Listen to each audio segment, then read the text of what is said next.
আসসালামু আলাইকুম প্রিয় দর্শক, অন্য মঞ্চের আলাপচারিতায় আপনাদের সকলকে আমন্ত্রণ জানাচ্ছি। সুপ্রিয় সুধী, যে যেখানে আছেন প্রীতি ও শুভেচ্ছা রইল।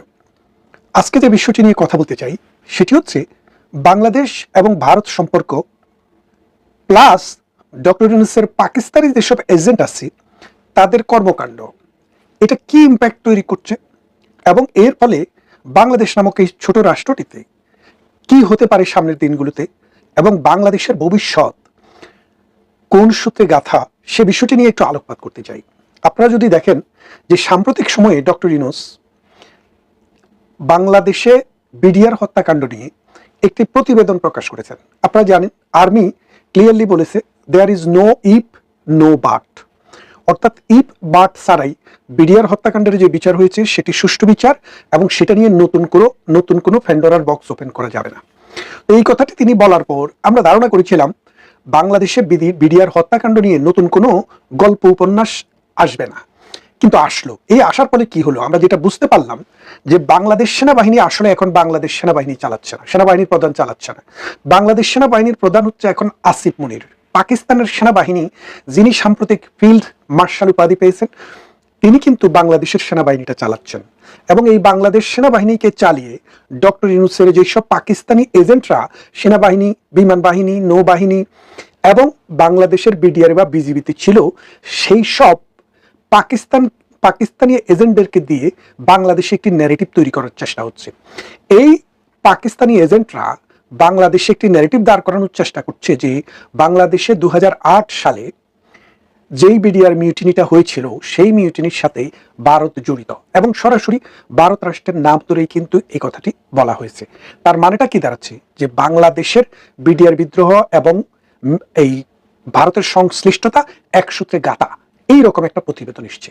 অথচ আমরা সবাই জানি বাংলাদেশ আওয়ামী লীগ ক্ষমতায় আসার এসছে 8 জানুয়ারি আর 25 ফেব্রুয়ারি সম্ভবত এই ঘটনাটি ঘটে। 2 মাসেরও কম সময়ে ভেতরে এই ঘটনাটি যখন ঘটে তখন শেখ হাসিনা আর্মি ক্যান্টনমেন্টে গিয়েছিলেন। ক্যান্টনমেন্টে কি ধরনের অবস্থার সম্মুখীন হয়েছিলেন তিনি, আমরা সেটা দেখেছি।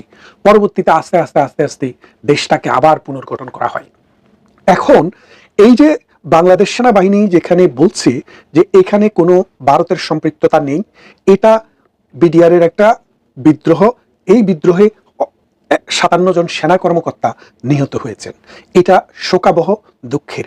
এবং শেখ হাসিনা এইসব বিডিআর বিদ্রোহে নিহত হওয়া পরিবারের সদস্যকে নানাভাবে তাদের পাশে দাঁড়িয়েছেন, কারো কারো পরিবারের সদস্যদেরকে পার্লামেন্টের মেম্বার পর্যন্ত করেছেন।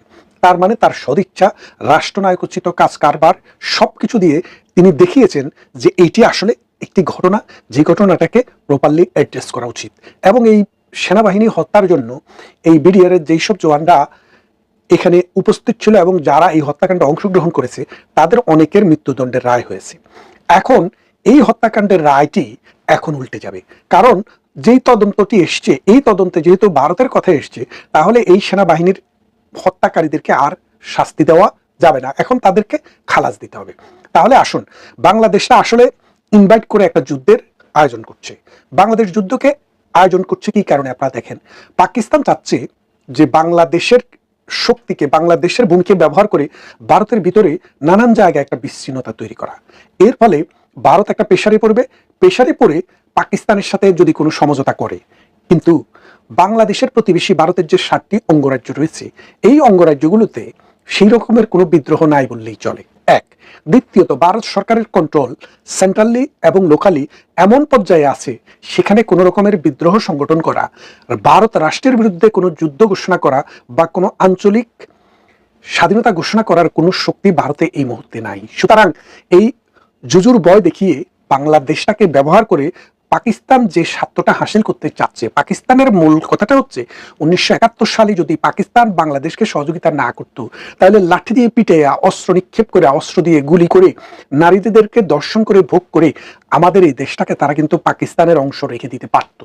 কিন্তু ভারত যখনই আমাদেরকে বর্ডার খুলে দিল, ভারত যখনই আমাদেরকে সহযোগিতা করলো, আর্মিদেরকে ট্রেনিং দিল, খাবার দিল, 1 কোটি মানুষকে আশ্রয় দিল, তখন এই বাংলাদেশের মানুষের পক্ষে সংগঠিত হয়ে পাকিস্তানের বিরুদ্ধে যুদ্ধ করে দেশটা স্বাধীন করা সম্ভব হয়েছে। এখন ধরেন বাংলাদেশে যদি কোনোভাবে পাকিস্তানকে সহযোগিতা করতে যায়, বর্ডারের কোনো একটা অংশে পাকিস্তানি বাহিনীতে যদি ইন্ডিয়ার সাথে একটা ঝামেলা তৈরি করে, তাহলে বাংলাদেশের যে 4,000 বর্গ কিলোমিটার সীমান্ত রয়েছে।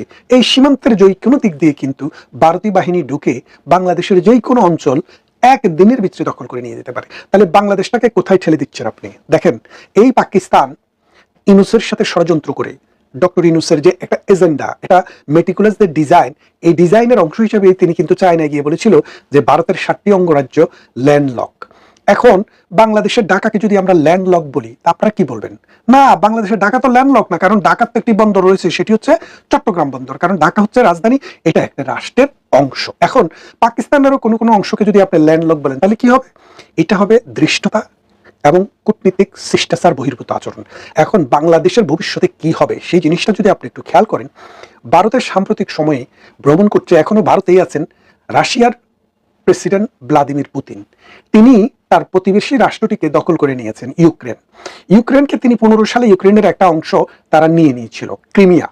নিয়ে নেওয়ার পর কিছুই করতে পারেনি, পরবর্তীতে এবার আবার ইউক্রেনকে দখল করার চেষ্টা, এবং রাশিয়ার প্রচুর ক্ষয়ক্ষতি হয়েছে, কারণ আমেরিকা এবং পুরো ইউরোপ রাশিয়ার বিরুদ্ধে যুদ্ধ করছে, কিন্তু শেষ পর্যন্ত যুদ্ধে রাশিয়াকে পরাজিত করা যায়নি, যার ফলে আমেরিকার প্রেসিডেন্ট ডোনাল্ড ট্রাম্প আসার পর রাশিয়ার সাথে আলাপ আলোচনা হয়। সেই আলাপ আলোচনার এখনকার যে স্টেজ, সেই স্টেজে দম্বাস নামে যে অঞ্চলটি, বিশাল একটি অঞ্চল, বাংলাদেশ যত বড় তার চেয়ে বড় অঞ্চল, এখন ছেড়ে দিতে হচ্ছে রাশিয়াকে, দিয়ে একটি নেগোসিয়েশন করে পিসফুল সেটেলমেন্টের পথের দিকে যাওয়ার একটি সম্ভাবনা দেখা দিয়েছে। তার মানে বড় শক্তি যখন আক্রমণ করে, তখন তারা যাওয়ার সময় যে থাবাটা দেয় বাংলাদেশের এই ছোট্ট অঞ্চলে, এই থাবাটা যদি ভারত দেয়, তাহলে ডক্টর ইউনূস, তার যে পাকিস্তানি দালাল, এই পাকিস্তানি সিআইএ এর যেসব দোসররা আছে, বাংলাদেশের চাকরি করেছে কিন্তু সার্ভ করেছে পাকিস্তানকে, তারা কিন্তু এটা রক্ষা করতে পারবে না। তাই এখন ভারত দেখলো যে যদি বাংলাদেশ প্রতিদিন ডক্টর ইউনূসের এই ফর্মুলা চলতে থাকে, এই রকম ভাবে কথাবার্তা চলতে থাকে এবং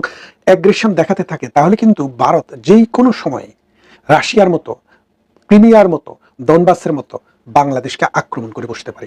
আক্রমণ তো ভারত করতে চায় না, কারণ ভারত 75 সালে বঙ্গবন্ধুকে যখন খুন করা হয়, তখনও কিন্তু ভারত বাংলাদেশ দখল করতে আসেনি। গত 54 বছরে ভারত কখনো কোনো ইনিশিয়েটিভ নেয়নি যে বাংলাদেশের 1 ইঞ্চি জায়গাও নিতে, বরং বাংলাদেশের যে ছিটমহল বিনিময় হয়, 1500 হেক্টর জমি ভারত বাংলাদেশকে বেশি দিয়ে সীমারেখাটাকে ঠিক করে চলে গেছে, সমাধান করছে। এবং ভারতের সাথে বাংলাদেশের সমুদ্র সীমা 25,000 বর্গ কিলোমিটার নিয়ে সমস্যা ছিল, ভারত সেটি আরবিট্রেশনের মাধ্যমে 4,500 নিয়ে বাংলাদেশকে 21,500 কিলোমিটার 20,500 কিলোমিটার ছেড়ে দিয়েছে। তার মানেটা আপনি দাঁড়ালো কি, যে ভারত কখনো তার এই প্রতিবেশীর ভূখণ্ডের প্রতি কোনো লালসা নেই, কোনো লোভ নেই। কিন্তু আজকে ডক্টর ইউনূস ক্ষমতায় আসার পর ভারতীয় ভূখণ্ডের প্রতি যেই তাচ্ছিল্যেশ্বরে এবং যেই রকম শিষ্টাচার বহির্ভূতভাবে এবং পাকিস্তানের সরদেরকে দিয়ে ভারতকে অশান্ত করে প্রকারান্তরে বাংলাদেশটাকে একটা ব্যাটেল ফিল্ড করার চেষ্টা করছে, এই ব্যাটেল ফিল্ড করার যদি চেষ্টা হয়, তাহলে এই সুজলা সুফলা শস্য শ্যামলা জনসংখ্যার বারে নুজু এই মাটি এবং পানির দেশ, নদী এবং খালের দেশ বাংলাদেশটি বিচ্ছিন্ন হয়ে যাবে, ছিন্ন ভিন্ন হয়ে যাবে। ডক্টর ইউনূস জানেন তিনি বেশি দিন বেঁচে নেই, তার দেশে দেশে বাড়ি আছে, দেশে দেশে ঘর আছে, পৃথিবীর সমস্ত ব্যাঙ্কগুলোতে কোটি কোটি টাকা তার রয়ে গেছে, তার কবরেও যদি টাকা দিয়ে দেওয়া হয়, স্বর্ণ গয়না দিয়ে দেওয়া হয়, তাও তার টাকা পুরাবে না। তাই তিনি এখন মানুষের কথা ভাবছেন না, তার যে চিন্তা, তার যে চেতনা, তার যে আচরণ, সেটা এমন একটা দিকে নির্দেশ করছে যে বাংলাদেশ সত্যিকার অর্থে এটি অন্ধকার প্রকোষ্ঠের দিকে যাওয়া দিচ্ছে।